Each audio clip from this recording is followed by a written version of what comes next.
All right, so we're going to talk about our plasma cutter. Has a couple of cables that we'll look at. Carefully get them out here. And one is this thicker cable, and that is attached to the torch. The torch has a safety on the trigger here that you pull, and I lift this up to squeeze this. Nothing's on right now. So you can't just, you have to, sometimes it's a little awkward with gloves on.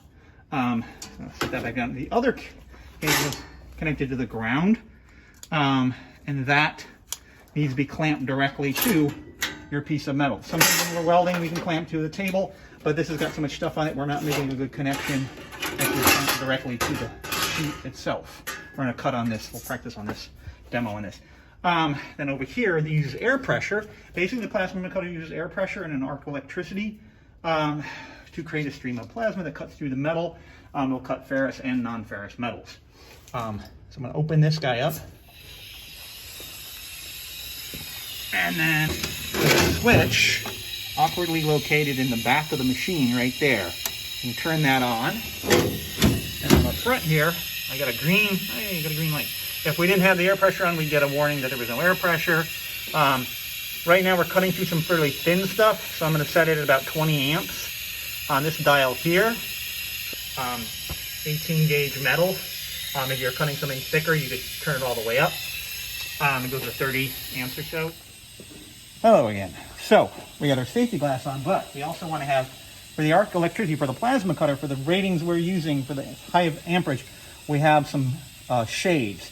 These are some number 5 shades. We have a chart that gives like the various amperages and types of equipment.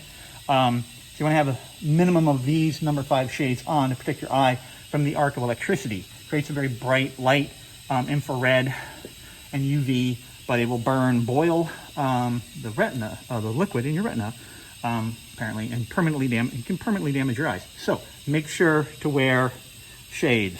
Do not look directly at the arc with plasma cutting or with unshaded eyes or at any kind of welding arc. So have those on. We also have long sleeves on. Wear some leather gloves. Protect your hands from the sparks. You want to protect your skin from, you will get the arc plasma cutting, not as much, but when welding for long periods of time, you'll get an arc burn as well as the sparks. You want to have long sleeves. Non-flammable material, cotton, denim kind of works, leather works. You shouldn't be wearing a highly synthetic that would be melting, or if it's Kevlar, yeah, but it shouldn't, spandex or nylon will tend to melt and burn and can stick to you. All right, so the way this works, I'm not going to, right now, again, we have the safety on the thing. I have to flip this up and pull the trigger. I'm not going to pull it right now. I'm going to show you first.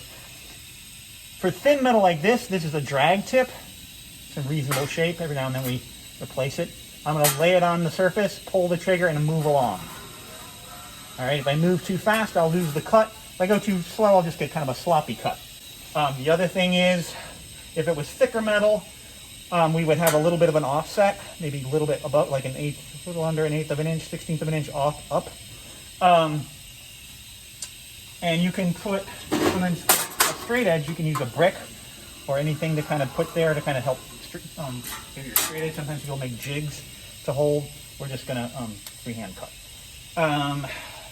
If you're cutting in the middle here, I would actually be up a little bit, pull the trigger, then push down and then drag on this thin metal. The other thing you don't want to do is, speaking of things you don't want to do, is hold it here and pull the trigger. You need for it to come in contact, to get contacted with the ground for it to actually maintain the arc. You will get a pilot arc, but you'll be burning out the internal parts on the plasma torch very quickly that way. So if you just pull the trigger and go, you're damaging the inner parts to it. And if you don't have that connected, you're trying to cut with the pilot arc, you won't have a very good cut. All right, fades down. All right, so I lay it on here, pull the trigger, come in contact, pull the trigger.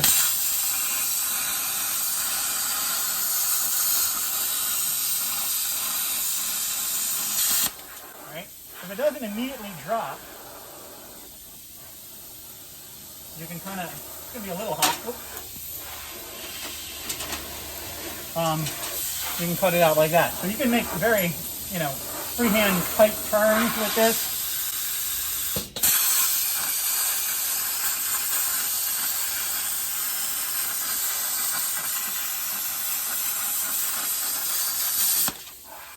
Again, if it doesn't just drop immediately. Now if I go too fast, make sure you're going too fast. You'll notice that it sprayed everywhere. And it scored the metal, but it really didn't. I mean, I can kind of bend it. I probably could get it to break, but it really didn't cut through. And again, if thicker stuff, you would go a bit slower, but it should cut up to 3/8 thick. So this is a little bit thicker here, and you can see how that cuts.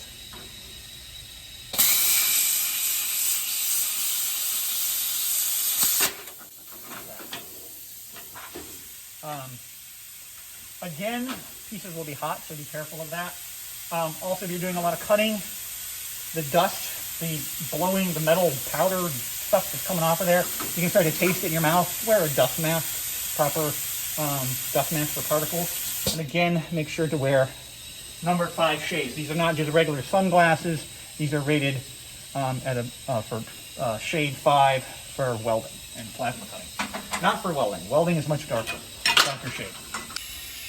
When you're done with it, shut the air off and turn the power off. Again, that switch is back here, all right? And then you'll coil up, wrap up the cords nicely, and put them back in the cabinet. So, note that those cables are separate. They're not tangled together. They're wrapped up separately there in the cabinet, hanging up. So they're not all twisted and tangled together, all right? Take care.